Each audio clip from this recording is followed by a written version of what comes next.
Saudi Arabia is facing one of the worst floods in recent years. Torrential rains have swept across multiple regions of the country, turning roads into rivers, neighborhoods into lakes, and vast agricultural lands into swamps. In cities such as Taif, Mecca, Asur, Albaha, and Jazan, the situation has been devastating. Authorities have confirmed severe damage to infrastructure, with widespread power outages, disrupted communications, and entire communities cut off from the outside world.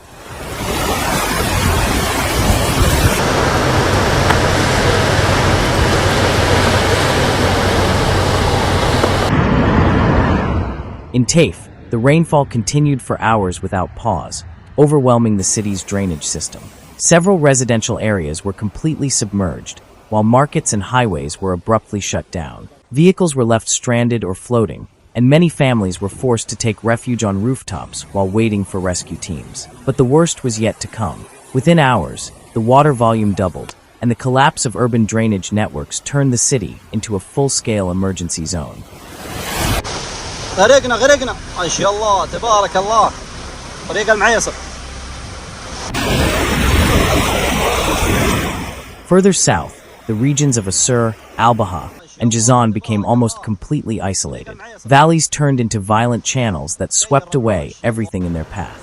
Bridges collapsed, and major highways sank beneath the powerful torrents. In several rural towns, residents were trapped overnight with no access to emergency assistance. The numbers kept rising, and the scale of the disaster exceeded local response capacity, forcing authorities to deploy helicopters and emergency crews from other parts of the country.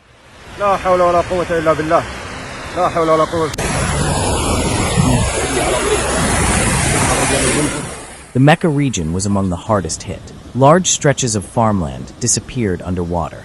Wheat fields, date palm groves, and fruit orchards were destroyed within hours. Satellite images showed vast brown expanses where fertile land once stood. Agricultural production came to a halt, impacting hundreds of farmers who depended on their harvests for survival. However, the situation worsened even more when trade routes leading to Jeddah became impassable, disrupting the transport of goods and food supplies.